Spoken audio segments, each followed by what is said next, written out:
Your mortgage rate is around 6.5% right now, and it wasn't chosen by your bank or by the Fed.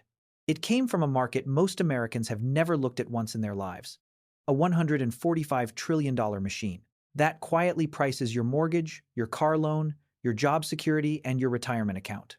In 2022, that machine caused the safe part of millions of retirement portfolios to lose about 16% in a single year. Most people who own bonds don't actually understand how they work. By the end of this video, you will.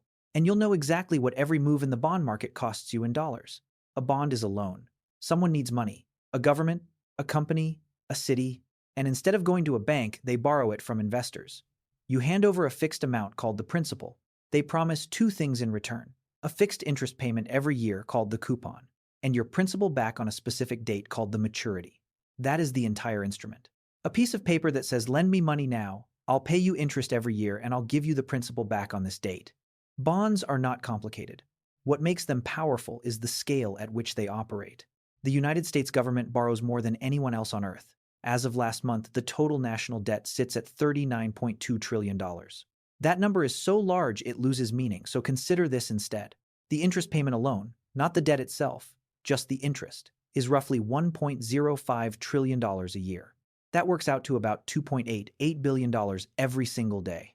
The government spends more on interest than it does on national defense. This matters because every dollar of government interest is paid out of your taxes, and the rate it pays is set by the same market that prices your mortgage. There is exactly one rule you need to understand to make sense of the rest of this video. When interest rates rise, the price of existing bonds falls. When rates fall, the price of existing bonds rises. The two move in opposite directions every time, without exception. Here is why. Suppose you buy a $1,000 bond paying 3%. That bond pays you $30 a year. A few months later, the government issues new bonds at 5%. Those new bonds pay $50 a year for the same $1,000. Now you want to sell your bond. Nobody will pay $1,000 for it because they can buy a new one paying more. The only way to sell it is to drop the price until the $30 it pays works out to a competitive yield. At 5%, that price is about $600. You haven't lost any future payments. The bond still pays $30 a year and returns $1,000 at maturity. But on paper, your $1,000 investment is now worth $600. Every disaster in the rest of this video is that rule operating at a larger scale. Of all the bonds in that $145 trillion market, one matters more than the others. It is the 10-year U.S. Treasury, currently yielding 4.5%. When a bank decides what mortgage rate to offer you, it does not invent the number. It looks at the 10-year Treasury and asks one question: why would I lend money to a household for 30 years when I could lend it to the U.S. government for 10 years risk-free at 4.5%? The answer is it wouldn't unless you pay more. So the bank takes the 10-year yield and adds roughly 2 percentage points to compensate for the extra risk that you, a regular person, might lose your job, get sick, or default. Right now, the 10-year is at 4.5%. Add roughly 2 points, and the national average 30-year fixed mortgage rate is 6.52%. The math is that direct. Consider Oliver. Oliver is buying a house. He needs a $400,000 30-year fixed mortgage. At today's rate of 6.52%, his monthly principal and interest payment is $2,534. Now imagine the 10-year Treasury rises by half a percentage point, a routine move that the bond market completes in a single trading week. Oliver's mortgage rate rises by roughly the same amount to 7.02%. His new monthly payment is $2,667. That is $133 more every month for the next 360 months. Over the life of the loan, that half-point move cost Oliver $47,898. If the 10-year moves up by a full point, also routine, Oliver's mortgage rate climbs to 7.52%. His monthly payment becomes $2,802, which is $269 more every month. Over 30 years, that 1-point move in a bond yield Oliver has never bought, in a market he has never visited, costs him $96,769. To see how much power the bond market has over Oliver's life, run his $400,000 loan through two different historical rates. In January 2021, the 30-year fixed mortgage hit an all-time low of 2.65%. At that rate, Oliver's monthly payment would have been $1,612. In October 2023, the same rate peaked at 7.79%. At that rate, the same $400,000 loan costs Oliver $2,877 a month. That is the same loan on the same house with the same buyer. The only thing that changed was the yield on the 10-year Treasury. The difference is $1,265 a month, or $455,349 over the life of the mortgage. The bond market handed Oliver a $500,000 bill without ever sending him an invoice. For decades, the standard advice given to anyone approaching retirement was simple. As you age, move out of stocks and into bonds. Bonds are the safe part. Stocks grow your money, bonds protect it. A classic 6,040 portfolio, 60% stocks, 40% bonds, was sold as the conservative, sensible default. The bond half was supposed to be the seatbelt. In 2022, the Federal Reserve raised interest rates faster than at any point in 40 years. The federal funds rate went from near zero to over 4% in 9 months. Apply the rule from Act 1. When rates rise, existing bond prices fall. The broad U.S. bond market lost 13% that year, the worst calendar year in the index's history going back to 1976. The S&P 500 fell 18.1% the same year. A 6,040 portfolio lost about 16% in 2022. The seatbelt did not catch anyone. It was attached to the same crash. The further out on the maturity curve a bond sat, the worse the loss. Intermediate-term Treasury bonds lost 10.6% in 2022, the biggest decline since at least 1926. Long-dated zero-coupon Treasury bonds, the longest-duration safe assets on Earth, lost 39.2%.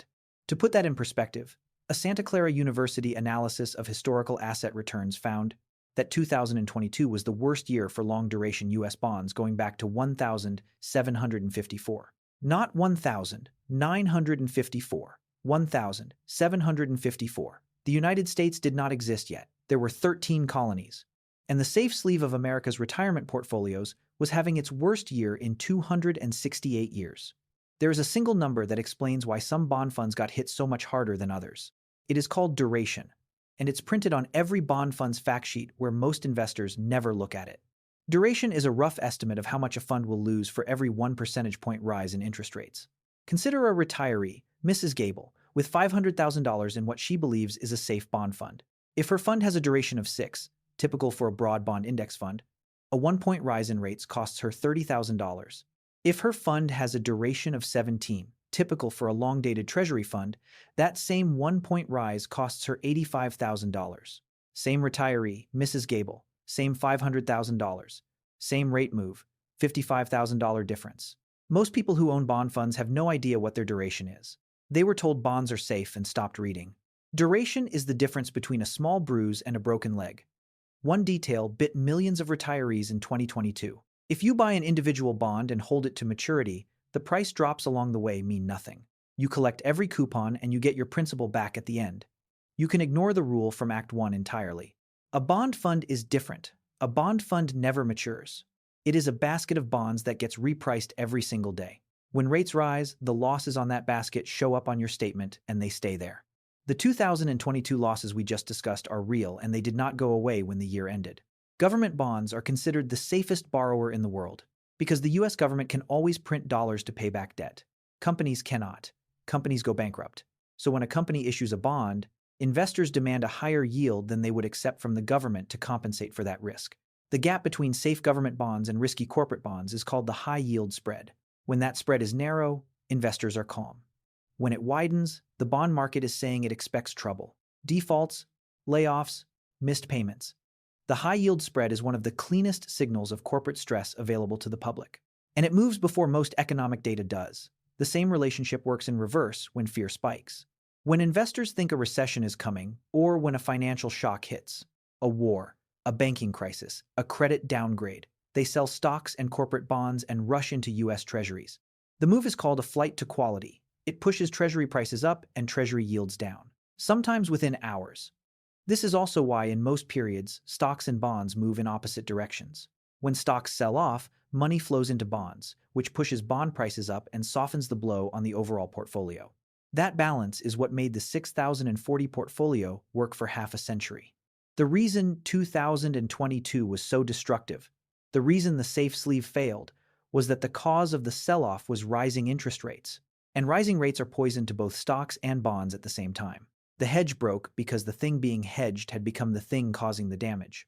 The same logic shapes how investors price the stock market. Government bonds offer a guaranteed yield. Stocks offer a higher expected return, but with no guarantee at all. The difference between what investors expect to earn from stocks and what they could earn risk-free from a 10-year Treasury is called the equity risk premium. Today, the 10-year pays 4.5%. If an investor expects stocks to return 7% per year over the long run, the equity risk premium is roughly 2.5 percentage points. That is the reward for taking on stock risk instead of holding government bonds. When bond yields rise, that premium shrinks. And when the premium gets thin enough, investors start to sell stocks and rotate into bonds. The 2009 to 2021 stock bull market was largely a story of yields being so low that almost any expected stock return looked attractive. The 2022 sell-off was largely the reverse. Yields rose and the equity risk premium got squeezed. There is one more piece of the bond market worth understanding because it predicts the future better than any economist alive. It is called the yield curve. The yield curve is a simple chart. It plots the yields on U.S. Treasury bonds across every maturity, from 3 months out to 30 years. Right now, the 3-month Treasury yields 3.71%. The 2-year yields 4.09%. The 10-year yields 4.5%. The 30-year yields about 5%. Plotted on a chart, those points slope upward. Short maturities on the left, long maturities on the right. Yields rising as you move from left to right. That shape is what economists call a normal yield curve. And it is the shape the curve takes in the large majority of all market environments. The logic is intuitive. The longer your money is tied up in a bond, the more compensation you require for tying it up. A 30-year loan is riskier than a 3-month loan because more can go wrong in 30 years than in 3 months. Economists call that extra payment the term premium, and it is the reason the yield curve normally slopes upward. Occasionally, the curve inverts. Short-term yields rise above long-term yields. The 2-year Treasury starts paying more than the 10-year. When that happens, the bond market is making a specific prediction. It expects the Federal Reserve to cut rates within the next year or two, because it expects the economy to slow down enough that the Fed has no choice. According to research from the Federal Reserve Bank of San Francisco, every single one of the last 10 U.S. recessions going back to 1955 was preceded by an inverted yield curve. That is a 1-0 for 1-0 record over 70 years. No other recession indicator comes close. The bond market does not always announce its predictions loudly. But when the yield curve inverts, it is making one of the loudest statements in finance. The FDIC reports the national average savings account pays 0.38%. That is the rate at most of the largest banks in America. Meanwhile, 3-month U.S. Treasury bills currently yield 3.71%. The best high-yield savings accounts pay around 4.2%. All three are essentially as safe as money in the bank. T-bills are backed by the U.S. Treasury. High-yield savings accounts are FDIC insured up to $250,000 per institution. Same money, same safety, dramatically different yield. The only difference is which institution holds the cash. Return to Oliver. Suppose Oliver, beyond his mortgage, holds $50,000 in a typical savings account at his neighborhood bank, earning the FDIC average of 0.38%. That balance earns him $190 a year in interest.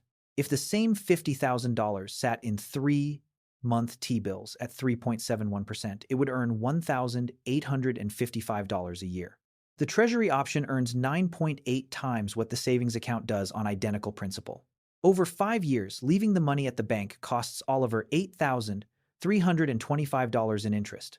He could have collected without taking on any additional risk. T-bill interest also happens to be exempt from state income tax, which makes the gap even larger for anyone in a high-tax state. If any portion of your retirement money is in bond funds, find the duration on the fund's fact sheet. Anything above 7 means your fund will move meaningfully when rates do. Long-dated bond funds with duration above 15 will behave more like volatile stocks than the seatbelt they were sold as. Knowing the number is not optional if you own the fund. If inflation is a specific concern, the U.S. Treasury issues Series 1 savings bonds, which pay a composite rate that adjusts with inflation. The current rate in effect through October 2026 is 4.26%.